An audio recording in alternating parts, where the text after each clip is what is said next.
Money is nothing more than doing business with ordinary people, regular Hmm. ordinary people like you and me, that then they have investment capital or they have retirement funds and they're not happy with the rate of return they're getting. Hey, welcome to another great podcast. Thanks for joining us today. We're always here to inspire and educate you. And today at the Elite Expert Insider podcast, we have Jay Connor with us. Real estate has just been going crazy lately. And everything I keep seeing on my Instagram and TikTok feeds is like, hey, it's going to be the year. You better jump in now. But what if you don't have money? What if you don't even know where to start? So Jay has been an expert in private lending.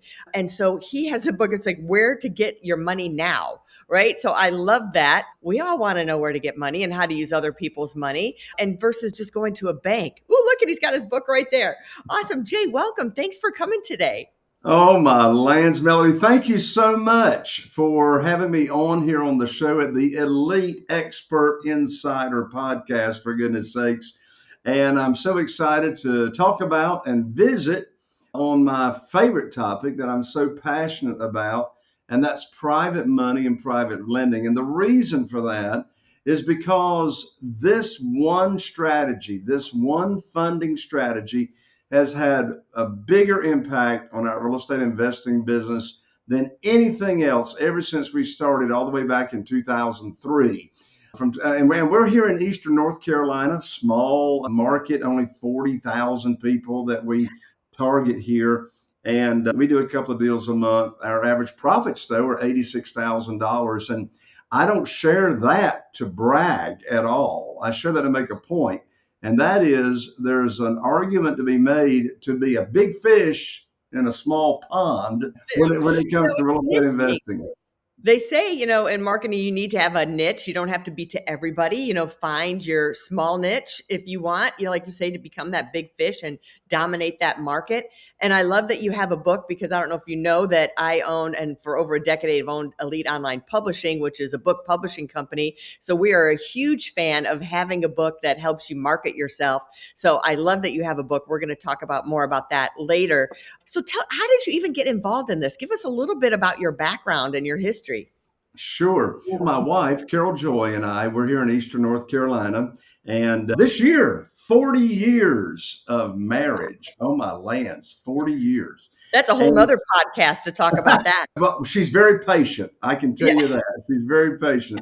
But anyway, I was raised in the mobile home industry, manufactured housing, helping families own affordable housing. Unfortunately, the financing for that product fell out of favor with Wall Street back in the early 2000s. And I knew if I ever wanted to get out of mobile homes, I wanted to get into single family houses. So that's when we started. We started in 2003. And I'll tell you, it's funny, from 2003 until January of 2009, the only thing I knew to do those first 6 years, the only thing I knew to do was go to the local bank or go to a mortgage company and have a line of credit, to fund my deals. And that's all I knew. Everything changed. Everything changed in January 2009, at least for us. I called up my banker. I thought I still had a line of credit at the bank. And I had 2 houses under contract to purchase. And I learned like that over the phone that my line of credit had been closed with no notice to me. And I said to my banker, his name was Steve, I said, Steve, what in the world are you telling me? My line of credit is closed. I said, we got a 6-year business relationship, done a lot of deals, never late on payments. Why is my line of credit closed? He said, Jay, don't you know that there is a global financial crisis going on right now? But you just gave me a financial crisis because I don't have a way to fund these 2 deals. And so I hung up the phone. I sat here at my desk for a moment and I asked myself a very important question. And the question I asked myself was, who do I know that can help me with my problem? And it's interesting. When I asked that question, I immediately thought of a good friend, Jeff Blankenship. He was living in Greensboro, North Carolina at the time, and he was investing in single family houses. So I called up Jeff. I told Jeff my problem.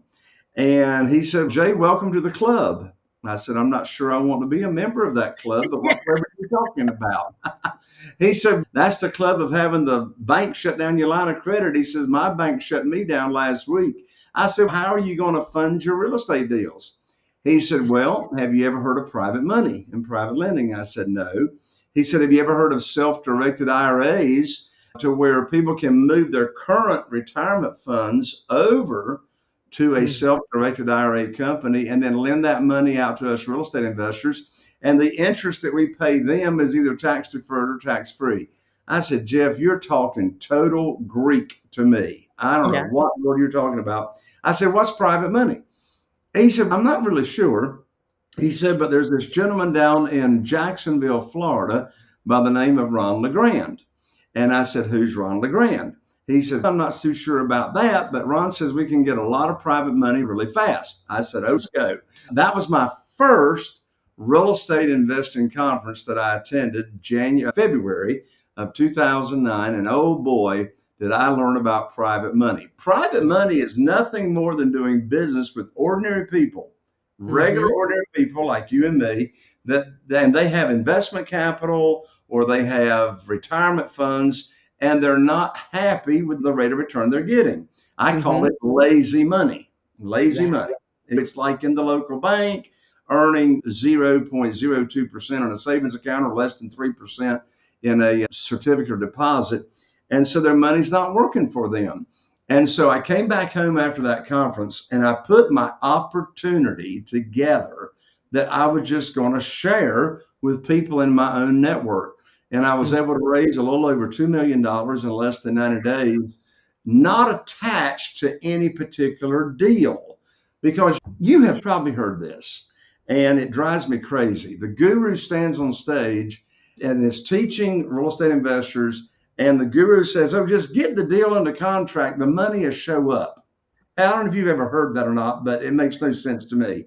So what I did is I got the money raised first and then started making offers on properties based on that money. And then I call up my private lenders, and we've had 47 private lenders, individuals, just regular people, loaning us money on our deals.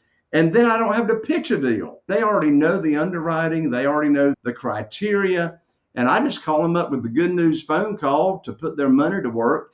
And that's how easy it is. So separating those conversations of offering an opportunity and then having a deal for the private lenders to fund is just so critical.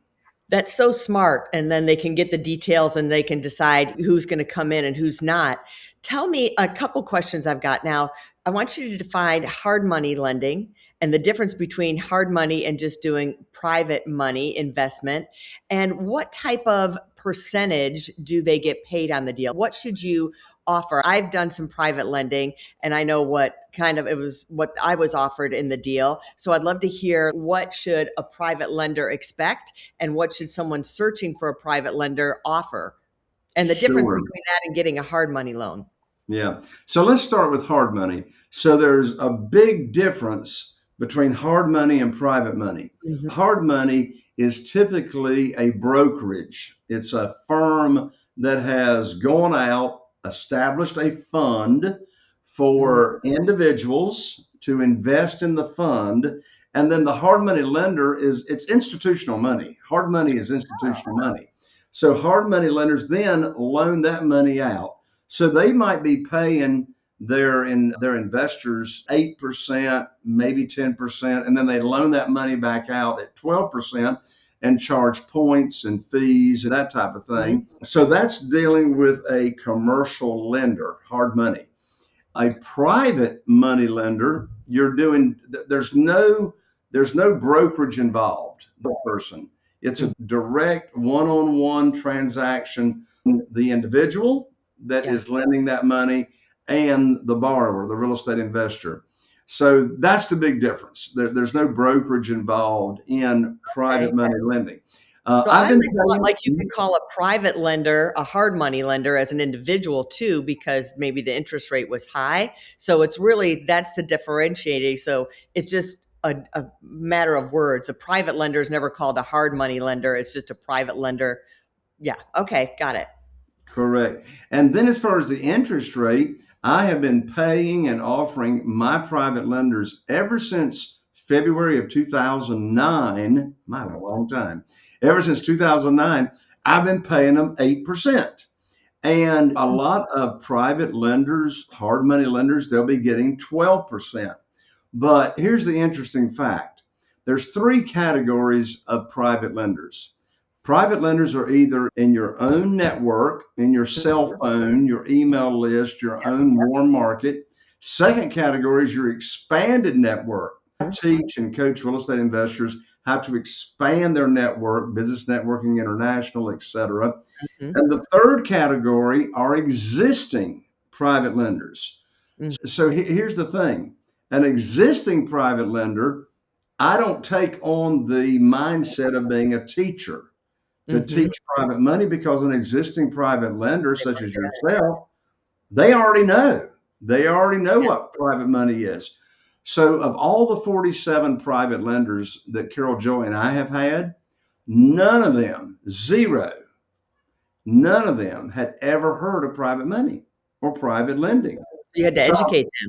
I was able to educate them on this opportunity, and they weren't already spoiled at Right. 12%. So when I come along and offer 8%, and they compare that to what they can get in the local bank or a certificate of deposit, or Yeah. maybe Like they're sick and today, tired. around 4%.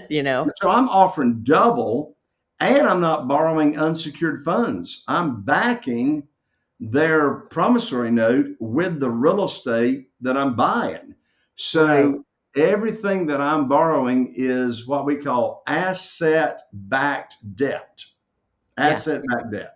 So they're getting their own. Here in North Carolina, it's a deed of trust, most states, but Mhm. they've got their own mortgage, their own deed of trust, and that's their legal recourse. If I don't pay them, the property does.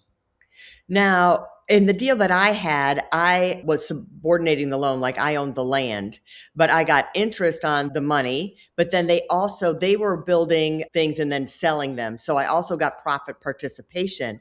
I don't know if you flip these single family, do investors also, have you ever done a deal where you've structured some of the profit participation as well as the 8%? Or do you just do straight 8%?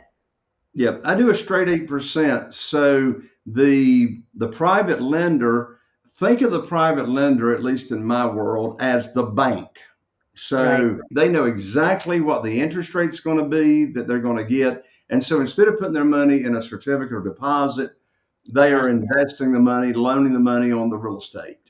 And does it work the same way? Like when you do a mortgage, you're paying heavy on the interest first before you're paying more principal. It seems like, is that the same way that you structure the loan, just like a mortgage? Yeah. So all the interest is interest only. So it's either accrued interest only, or it's some of our private lenders are elderly and they are relying on the income, the supplemental Mhm. income per month. So when we pay or accrue interest only, that's a win for the private lender, and that's a win for the borrower, the real estate investor. And here's how. If we were making principal and interest payments, Mhm. the lender is not going to make as much money, Right. because if you're paying principal and interest, you're paying the principal amount down. If it's interest only, then their total principal investment stays invested. So they earn more money, right? And Right. then it's also a win for the borrower, the real estate investor, Yeah. because if you're making payments, interest only payments are smaller, so it helps the cash flow than principal and interest. So it's a win-win for both parties. Now, are you doing a balloon note? Is it a 5-year, 10-year note? And are you having an exit on the properties? What is the strategy? Yeah, in the past recent years, we've been renovating all the properties, turning them into like brand new properties and selling them in the MLS. So most of that turn happens like within a year to 18 months, depending on Okay. how extensive the renovation is. Now, I've sold a lot of properties using private money, private lenders, and I'd sell the properties on lease purchase, which means same thing as rent to own.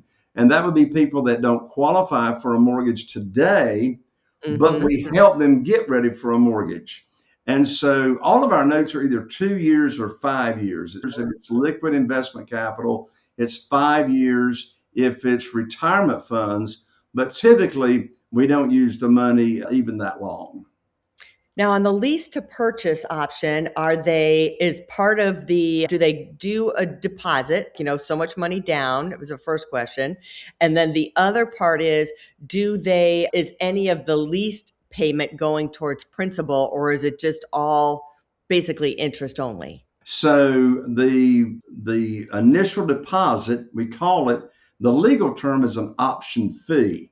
The slang is a non-refundable lease option deposit. These people that are buying these houses, they're going to put down a minimum of 5% Okay. of the purchase price. Okay. And that deposit is non-refundable. They get ready for a mortgage, that's applied to their closing cost and their purchase price. Mm-hmm. But if they do not get ready for a mortgage within the term, which is typically 1 or 2 years, Mm-hmm. then that is non-refundable. Okay. And Oh, then and again, then the rent, payment. the rent Yeah. is rent. Rent is rent. So So nothing goes towards. nothing is going towards the purchase except that initial non-refundable lease option deposit.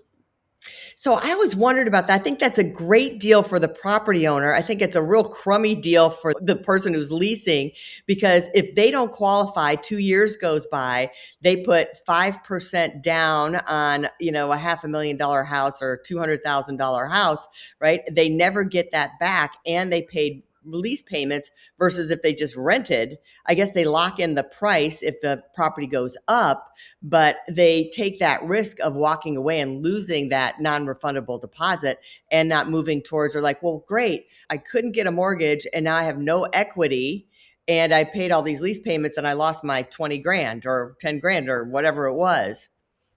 Yeah. So my deal with our lease purchase buyers is if they will follow the program that we tell them to do to get ready for a mortgage, they're going to be the owner of a house. They don't even think that they're renters. Their mindset is Yeah. owners, right? And let's say they don't get ready for a mortgage within a year or 2 years. Right. Guess what? If they have been a good tenant, I'm not going to kick them out to go anywhere. I'm going to extend that lease purchase term and continue to work with them to help them get a mortgage, because that's their intention. That's my intention, is for them to be a homeowner. I like that. And then they don't feel so bad. They can keep going. It's like, I have another shot at it. And you can tell them, hey, this is what you didn't do. This is what you need to do to get ready for that mortgage, so you're in a good position. So where do you find money? I mean, you You talking kind of about talked from about it a little. private lenders? Yeah, you talked about that a little bit, of going Mhm. through your list and then expending your list. So I know the next question I really want to ask is, who do you trust? Because the group of people I got involved with, they turned out not to be as honest as I would have liked them to be. So how do you know you're getting in bed, so to speak, so you can have that 40-year marriage like you did with somebody that you can trust on the other end, that you're going to get your money and all those other things, and the paperwork is really good, because some people aren't as savvy. Maybe they're not checking the paperwork and they're just saying, sounds like a great deal, let me sign up. That's a great question. So, first of all, do not loan money on a deal and do business with someone that you don't know what their track record is, for Mhm. goodness sakes, right? So, there's a 5 letter word that starts with a T. It's called trust. Why would you trust in someone, an operator? What's their track record? How long have they been in business? And then a very important part is, what is the maximum loan to value? Mhm. Like in my world, I don't borrow more than 75% of the after repaired value. That's one Mhm. way that we protect our private lenders, is giving them a 25% equity cushion.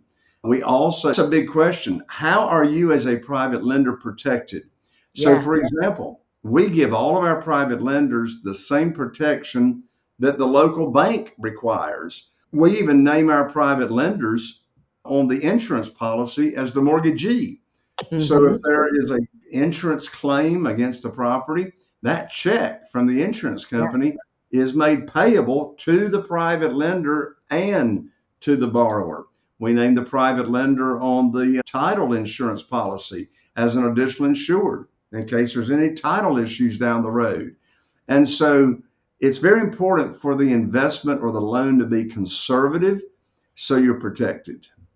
All right. And then, all right, let's say I want to be a private investor, but I haven't listened to this podcast maybe, and I'm looking to find a deal. How do I find a deal? Where are places I can go and find someone like you? Oh, sure. You can attend and you can join the local in your area real estate investor association. So, like you're in North Carolina, there's the North Carolina Real Estate Investor Association. There's a chapter in Raleigh, North Carolina, Charlotte, Wilmington, and Fayetteville. You can also join local meetups. And so, if you're looking to be a private lender, you can join the local Real Estate Investing Association, and you will be one of the most popular members. I love it.